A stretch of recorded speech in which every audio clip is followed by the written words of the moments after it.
Description में आपको उसका लिंक मिल जाएगा, देख सकते हैं। बेसिकली इस वीडियो में हम लोग देखेंगे सेंसस ऑफ इंडिया यानी भारत का जनगणना। इससे कोई भी एग्जाम हो आपको 1 या 2 क्वेश्चन देखने को मिल जाते हैं, इसमें कोई डाउट नहीं है। 1 या 2 क्वेश्चन मिल रहे हैं आपको जनगणना से, सेंसस से।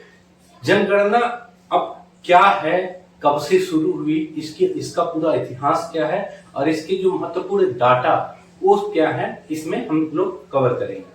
तो सबसे पहले जब ये जानेंगे जनगणना जो है किस सूची का विषय है, तो हमने पढ़ा जो हमारी अनुसूचियां होती है, 12 अनुसूची है, उसमें 7वीं अनुसूची देखेंगे, यानी 7वीं अनुसूची।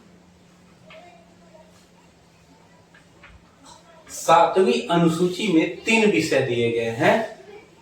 एक है 3 विषय दिए गए हैं। पहला है संघ सूची का विषय, संघ सूची। दूसरा है राज्य सूची,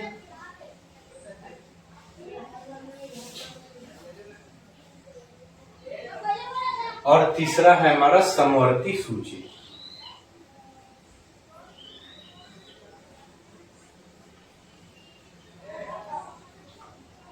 समवर्ती सूची। संघ सूची पर केंद्र सरकार कानून बना सकता है और राज्य सूची के विषय पर राज्य सरकार कानून बना सकता है, और समवर्ती सूची के विषय पर दोनों मिलकर क्या कर सकते हैं, कानून बना सकते हैं। अब इसमें हम लोग देखेंगे कि ये जो जनगणना पढ़ रहा है किस सूची का विषय पूछा जाएगा, किस सूची का विषय है, तो आप क्या कहेंगे, आप कहेंगे कि यह संघ सूची का विषय है। जनगणना संघ सूची का विषय है, यानी आप कहेंगे कि जनगणना जो होती है वो संघ सूची का विषय होती है। एक क्वेश्चन आपका तैयार हो गया। जनगणना की शुरुआत कब से हुई, उसके इतिहास के टर्म में देखेंगे तो जनगणना की शुरुआत हुई थी लॉर्ड मेयो द्वारा। लॉर्ड मेयो द्वारा 1872 ईस्वी से। 1872 ईस्वी से लॉर्ड मेयो द्वारा जनगणना की शुरुआत हुई, और यही नियमित जनगणना कब से होने लगी तो रिपन का जब काल आया, लॉर्ड रिपन से नियमित जनगणना प्रारंभ हो गया। लॉर्ड रिपन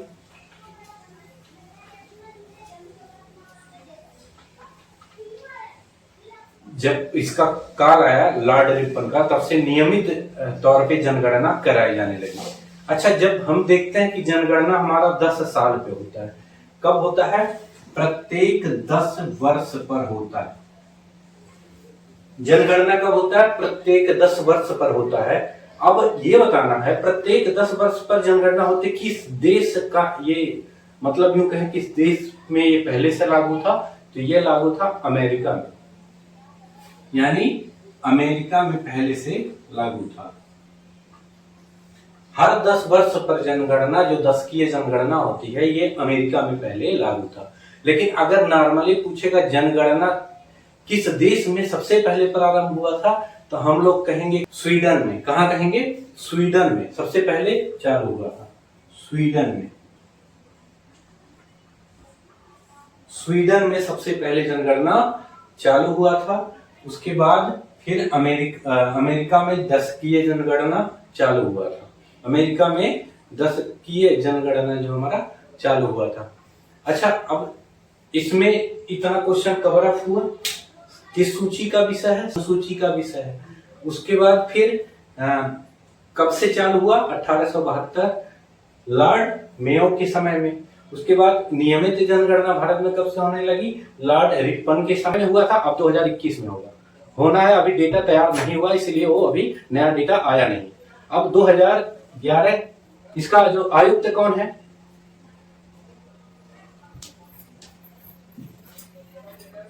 जनगणना का सर्वोच्च अधिकारी जनगणना आयुक्त होता है। जनगणना आयुक्त भारतीय जनगणना का सर्वोच्च अधिकारी जनगणना आयुक्त होता है, और ये किस मिनिस्ट्री के अंतर्गत आता है, कौन से मंत्रालय के? तो ये होम मिनिस्ट्री के, गृह मंत्रालय के अंडर में आता है।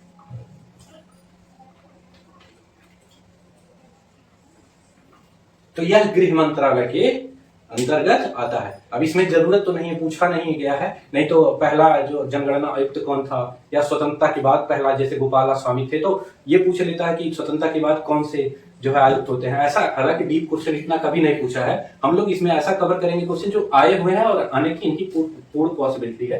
किस मिनिस्ट्री के अंतर्गत आता है, किस मंत्रालय के अंतर्गत? तो हम कहेंगे ये गृह मंत्रालय के अंतर्गत आता है। इसका चीफ जो ऑफिसर्स होता है उसको क्या कहते हैं? जनगणना आयुक्त कहते हैं, जनगणना आयुक्त कहते हैं। अब 2011 की जनगणना की बात जब हम लोग करेंगे, 2011, तो 2011 की जनगणना जो थी 15वीं जनगणना थी।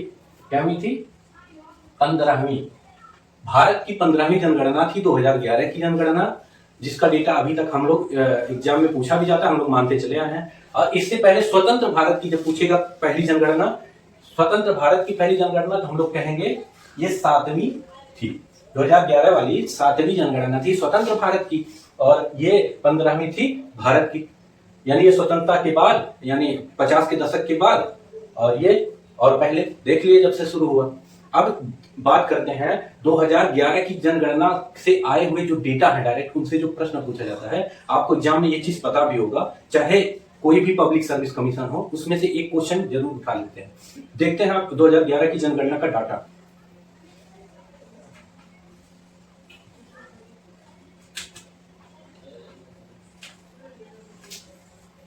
(2011 की जनगणना पहले देखिए, जब 2011 की जनगणना हुई तो 1,21,00,00,000 की तकरीबन जनसंख्या थी। भारत की जनसंख्या कितनी थी? 1,21,00,00,000। भारत की जनसंख्या उस समय 1,21,00,00,000 थी, जिसमें से लगभग 48% और 52% जो जनगणना थी, इसके अकॉर्डिंग 52% पुरुष थे। मैं अप्रॉक्स बता रहा हूं, डायरेक्ट आंकड़ा जो है नियर अबाउट 52% थे पुरुष और 48% थी महिलाएं। हालांकि ये पूछा नहीं गया, लेकिन पूछा जा सकता है कि 2011 की जनगणना के अनुसार जो है टोटल कितनी जनसंख्या थी? 1,21,00,00,000। पुरुष सबसे ज्यादा कितने थे? 52% के करीब, यानी पुरुष थे, और 48% के करीब जो थी महिलाएं थी। अब ये चीज क्लियर हो गया। और देखेंगे जब तुलना किया जाएगा तो भारतवर्ष में 2001 की जनगणना यहां ऐसे कर देते हैं 2001, और यहां कर देते हैं 2011। इन दोनों को जब तुलना करेंगे, इसमें 640 जिले हो गए इसमें 2011 की जनगणना में, और 2001 में 593 जिलों का सर्वेक्षण किया गया था। ये चीज हमको याद रहेगा।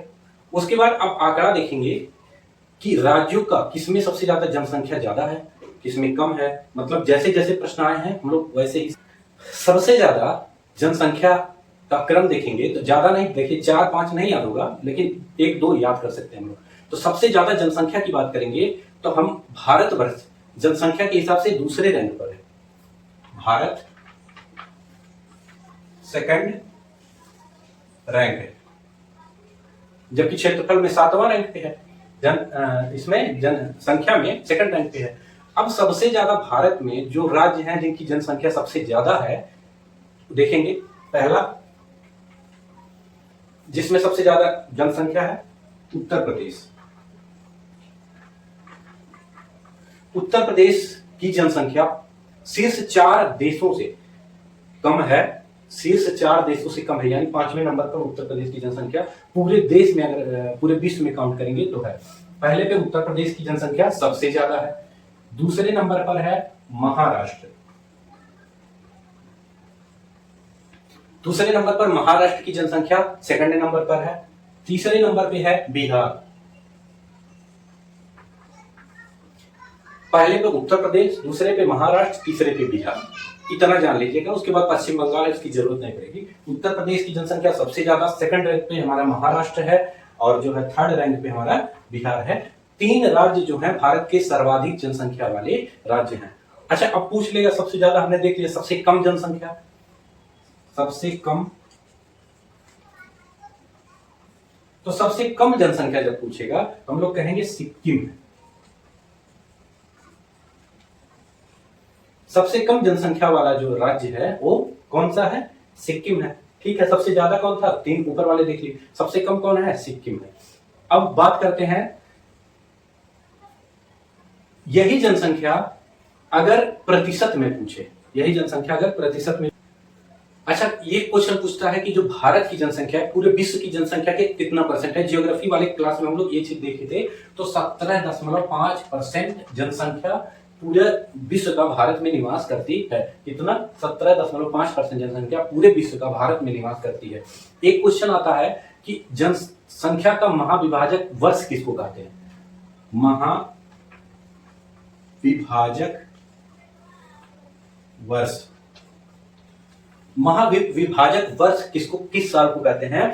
तो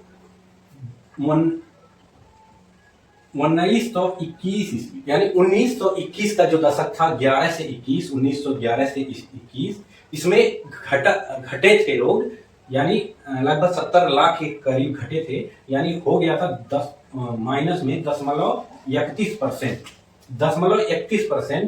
0.31% जनसंख्या घटी थी।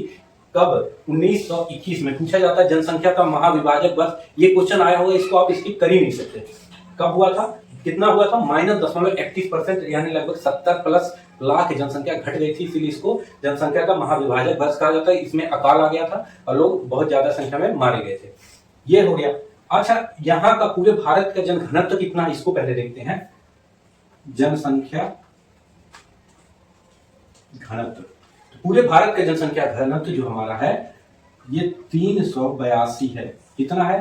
पूरे भारत का जनसंख्या घनत्व 382 है। और अगर बात करेंगे इसका लिंगानुपात कितना है, 2011 की जनगणना के अनुसार इसका लिंगानुपात कितना है, तो कहेंगे 943। कितना है? भारत का लिंगानुपात 943 है। और जनघनत्व पूछेगा तो 382 है, 943 इसका लिंगानुपात है। ये चीज याद रखिएगा। आगे बढ़ते हैं। हम लोग देख लिए हैं किस राज्य में सबसे ज्यादा जनसंख्या थी, उत्तर प्रदेश, दूसरे पे महाराष्ट्र, तीसरे पे बिहार। और किस राज्य में सबसे कम जनसंख्या था? सिक्किम में। अब हम लोग देखेंगे किस राज्य में सबसे ज्यादा एससी शेड्यूल कास्ट के जात ज्यादा रहते हैं, और किस राज्य में यह सबसे ज्यादा एससी जात कहां रहती है? सबसे ज्यादा एससी जात रहती है कहां, और सबसे ज्यादा एसटी जात कहां रहती है? यानी शेड्यूल कास्ट यानी अनुसूचित जात इसको कहते हैं। एससी को अनुसूचित जात, एसटी को शेड्यूल ट्राइब्स यानी कि अनुसूचित जनजाति कहते हैं। एसटी यानी जो शेड्यूल कास्ट है, एसटी के लोग हैं सबसे ज्यादा उत्तर प्रदेश में। कहां है? यूपी में। सबसे ज्यादा पूछेगा एसटी कहां है तो हम कहेंगे यूपी में है। सबसे ज्यादा कहेगा एसटी कहां है तो हम लोग कहेंगे एमपी में। ये क्वेश्चन आया हुआ है। सबसे ज्यादा कहां है तो यूपी में, और सबसे ज्यादा जब पूछेगा कि अनुसूचित जाति कहां है तो हम कहेंगे यूपी। सबसे ज्यादा अनुसूचित जनजाति कहेगा तो हम लोग कहेंगे एसटी सबसे ज्यादा मध्य प्रदेश में है। एससी यूपी में और एसटी एमपी में। एससी अपने उत्तर प्रदेश में और एमपी में क्या है? एसटी है सबसे ज्यादा। अच्छा, अब इसी को चेंज करके पूछ लेगा सबसे ज्यादा एससी परसेंट में कहां है। ज्यादा प्रेशर डालने की जरूरत नहीं है, परसेंट में ऐसे लिखेंगे, परसेंट में एससी और परसेंट में एसटी। परसेंट में अगर प्रतिशत में सबसे ज्यादा एससी लिखेंगे तो पंजाब में है। वहां की जनसंख्या का सबसे ज्यादा परसेंट पंजाब में है एससी, और एसटी सबसे ज्यादा मिजोरम में। सबसे ज्यादा जो है एससी कहां है? पंजाब में है। सबसे ज्यादा एसटी कहां है परसेंट के हिसाब से? तो मिजोरम में। परसेंट याद रखना प्रतिशत में। अभी हाल ही में एक एग्जाम हुआ है पीसीएस के थ्रू, उसमें पूछा गया था सबसे ज्यादा परसेंट में, उसमें पूछा गया था नगरीय जनसंख्या कितनी थी। आरओ का एग्जाम था रिव्यू ऑफिसर का, जो 31.2% था नगरीय जनसंख्या, वो पूछा गया था। यानी 80 जनसंख्या अगर परसेंट में पूछे तो हम कहेंगे पंजाब, अगर एसटी जनसंख्या परसेंट में पूछे तो कहेंगे मिजोरम, लेकिन अगर वैसे कैजुअली पूछे सबसे ज्यादा एससी जात तो उत्तर प्रदेश, सबसे ज्यादा एसटी जात तो मध्य प्रदेश। ये चीज हो गया क्लियर। अब बात करते हैं जनसंख्या घनत्व की।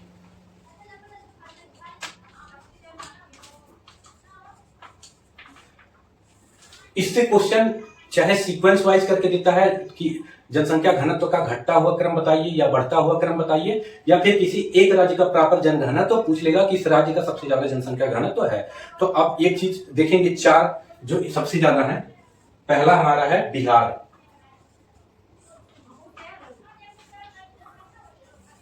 दूसरा हमारा है बंगाल, पश्चिम बंगाल, तीसरा हमारा है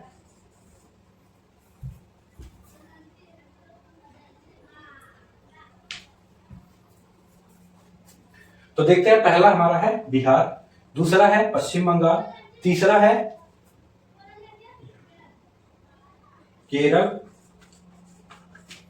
तीसरा केरल है और चौथे पे हमारा है उत्तर प्रदेश। जनसंख्या घनत्व का अगर बढ़ता हुआ क्रम पूछेगा तो यूपी से जाएंगे बिहार तक, और अगर घटता पूछेगा तो बिहार से आएंगे यूपी तक। जनसंख्या, ये क्वेश्चन 100% ज्यादा बार रिपीट हुआ है और एग्जाम देंगे तो आपको पता चल जाएगा। अब देखेंगे बिहार जो है, बिहार का जनघनत्व कितना है, इसको एकदम से रट डालिए। बिहार का है 1106। जन घनत्व का मतलब, जनसंख्या घनत्व का मतलब प्रति 1000 वर्ग किलोमीटर, 1000 वर्ग किलोमीटर में रहने वाले लोगों से है। 1000 वर्ग किलोमीटर में रहने वाले लोगों से, 1000 वर्ग किलोमीटर में रहने वाले लोगों को जनसंख्या घनत्व उसी को कहा जाता है। अब देखेंगे सबसे ज्यादा बिहार का है 1106, दूसरे नंबर पर पश्चिम बंगाल है 1028। पश्चिम बंगाल का कितना है 1028। हो सके तो चारों याद करिए, नहीं तो पहला और अपना यूपी वाला याद कर लीजिए। केरल का है 860, केरल का 860, उत्तर प्रदेश का है 829। इसको तो एकदम उत्तर प्रदेश वाले रटी डालो, 829 है उत्तर प्रदेश का। अब घटता पूछेगा तो आप इसको इस सीक्वेंस में, और बढ़ता पूछेगा तो ऊपर वाले सीक्वेंस में इसको अरेंज कर देंगे। ये हो गया हमारा जनसंख्या घनत्व। अब सबसे कम जनसंख्या घनत्व कौन से राज्य में है ये पूछा जाता है। सबसे कम जनसंख्या घनत्व किस राज्य में? कम की बात करेंगे तो सबसे कम जनसंख्या घनत्व अरुणाचल प्रदेश का है।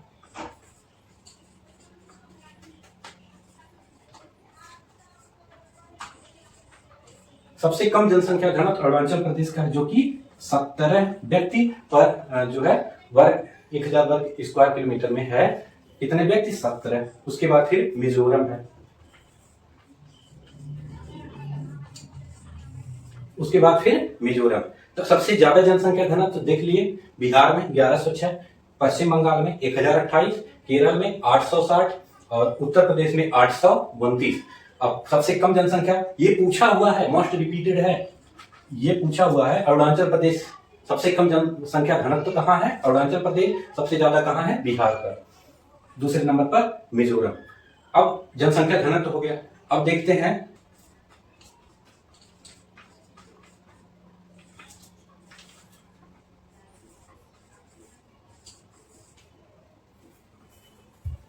अब देखेंगे लिंगानुपात। लिंगानुपात सबसे ज्यादा पूछता है किस राज्य का है, तो लिंगानुपात का मतलब लड़की और लड़के के में ज्यादा अंतर, डिफरेंस।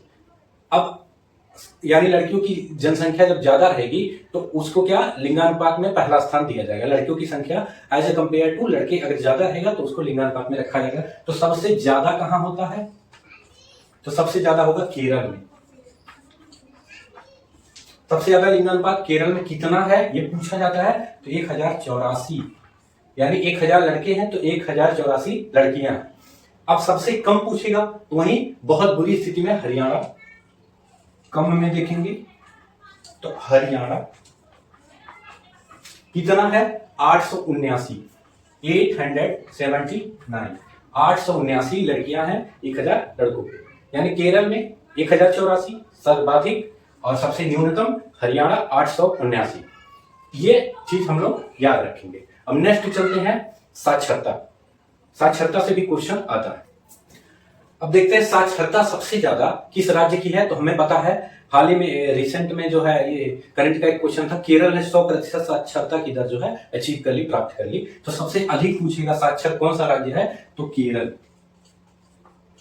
केरल हमारा सर्वाधिक साक्षर राज्य हो चुका है। इसके बाद मिजोरम है। सिर्फ आप इसमें याद रखिए केरल, ऑप्शन में ना रहे तो मिजोरम। इसकी जरूरत नहीं पड़ेगी, सबसे ज्यादा साक्षर पूछेगा तो कह देंगे केरल। उतने क्वेश्चन पढ़िए जितना आपके एग्जाम में आ जाए, सफिशिएंट रहे। और आगे देखेंगे सबसे कम पूछ लेगा साक्षरता कहाँ है, तो सबसे कम साक्षरता आपको अच्छे से पता है, हालांकि यहां से ज्यादातर आईएएस पीसीएस बनते हैं। ये हमारा बिहार। बिहार सबसे कम साक्षरता बिहार में, और सबसे ज्यादा साक्षरता केरल में। सबसे ज्यादा साक्षरता केरल में, सबसे कम बिहार में। यहाँ लगभग 63-64% के करीब जो है साक्षरता है। केरल में सबसे ज्यादा, बिहार में सबसे कम। ये हो गया साक्षरता।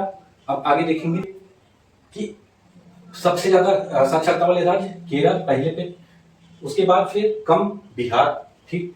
और यहां देखेंगे यूटी में, यानी संघ शासित प्रदेश जो है, केंद्र शासित प्रदेश, संघ शासित, इसमें सबसे ज्यादा जो पुरुष जनसंख्या है उसकी साक्षरता, या महिला जनसंख्या उसकी साक्षरता, तो सबसे ज्यादा है लक्षद्वीप की। लक्षद्वीप की ये पुरुष भी सबसे ज्यादा साक्षरता में आगे है, और महिला की भी साक्षरता में सबसे ज्यादा आगे है। कौन सा संघ शासित प्रदेश? लक्षद्वीप। पुरुष में भी आगे, महिला में भी आगे। ऐसे केरल, यहां जब देखेंगे केरल जो हमारा है ये पुरुष में भी आगे है और महिला में भी आगे। महिला साक्षरता में भी आगे, पुरुष साक्षरता में भी आगे। बिहार देखेंगे तो ये महिला साक्षरता में भी कम और पुरुष साक्षरता में भी कम। यानी ये ओवरऑल सबको लेके चलना है। तो केरल में दोनों मेल फीमेल दोनों ज्यादा साक्षर हैं, और अगर बिहार की बात करेंगे तो इसमें दोनों जो है सबसे कम साक्षर हैं। और इसका डेटा याद करने की जरूरत नहीं कितनी % साक्षरता, क्योंकि बिहार बीपीएससी वगैरह के एग्जाम देगा उसके लिए बेनिफिशियल होगा। किस संघ शासित प्रदेश में सबसे ज्यादा साक्षरता है, तो हम कहेंगे लक्षद्वीप में, चाहे वो महिला का हो या पुरुष का हो। ये हो गया साक्षरता से संबंधित प्रश्न। अब हम लोग देखेंगे नगरीय जनसंख्या और शहरी जनसंख्या, उसके बाद ये चैप्टर क्लोज हो जाएगा। अब पूरे भारत में देखेंगे नगरीय जनसंख्या सबसे ज्यादा कितनी है, तो नगरीय जनसंख्या है 31.2%।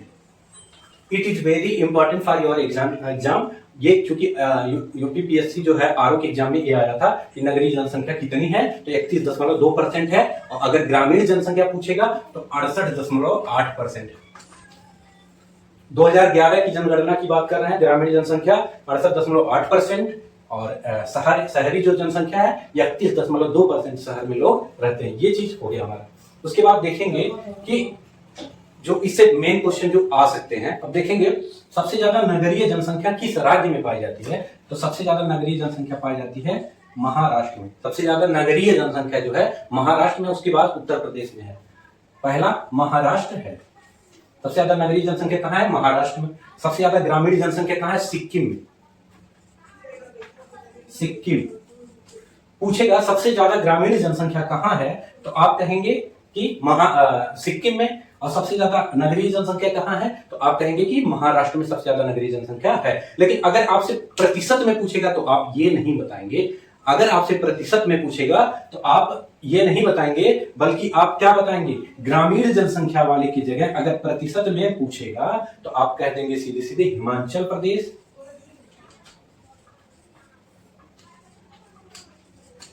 हिमाचल प्रदेश। और सबसे ज्यादा अगर नगरीय परसेंट में पूछेगा, परसेंट में, इसको 100% मान के चलिए, परसेंट में अगर पूछेगा तो कहेंगे गोवा। यानी सबसे ज्यादा नगरीय जनसंख्या अगर सिंपल पूछेगा तो महाराष्ट्र में, उसके बाद उत्तर प्रदेश में। सबसे कम जनसंख्या पूछेगा जो है तो क्या कह देंगे? सिक्किम में। ग्रामीण जनसंख्या सबसे ज्यादा कहां है? सिक्किम में। नगरीय जनसंख्या महाराष्ट्र में। महाराष्ट्र में सबसे ज्यादा महानगर है, ये है, उसमें नगरीय जनसंख्या ज्यादा है। और सिक्किम में ग्रामीण इलाका है तो ग्रामीण जनसंख्या ज्यादा है। हालांकि परसेंट में अलग है। परसेंट में पूछेगा तो ग्रामीण, हिमाचल प्रदेश में ज्यादातर गांव है प्रतिशत में, और गोवा में नगरीय जनसंख्या, छोटी सी जनसंख्या है, उनका ज्यादातर परसेंट नगर में ही रहता है, गांव एरिया वहां बहुत कम है। जिससे क्वेश्चन आएगा तो आप बता देंगे नगर में सबसे ज्यादा जनसंख्या टोटल भारत में देखेंगे तो नगर में 31.2% लोग रहते हैं, और अगर गांव में पूछेंगे तो 68.8% लोग रहते हैं। पूछेगा किस राज्य में सबसे ज्यादा लोग नगर में रहते हैं, तो हम कहेंगे महाराष्ट्र। किस राज्य में सबसे कम युग है, सबसे ज्यादा ग्रामीण लोग रहते हैं, तो कहेंगे हम सिक्किम।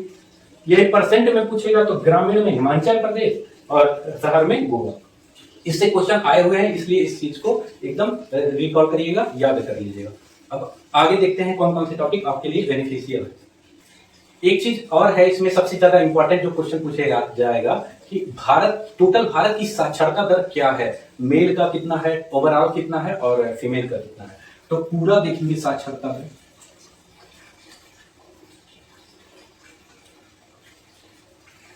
पूरा साक्षरता दर, तो पूरा साक्षरता दर अगर हम लोग देखेंगे तो हो जाएगा हमारा कितना, 73%। पूरे भारत की साक्षरता दर कितनी है, तो हम कहेंगे 73%। इसमें पुरुषों की कितनी है और महिलाओं की कितनी है। पुरुषों की साक्षरता दर 80% लगभग है, 80% लगभग। महिलाओं की पूछेगी तो हम लोग कहेंगे, महिलाओं की कहेगा तो हम लोग कह देंगे 64% के करीब है। यानी पूरा साक्षरता दर 73% के करीब, पुरुष कितने हैं 80% के करीब, और महिलाएं साक्षर में कितनी है 64% के करीब साक्षरता दर है। कहां की, ओवरऑल पूरे भारत की।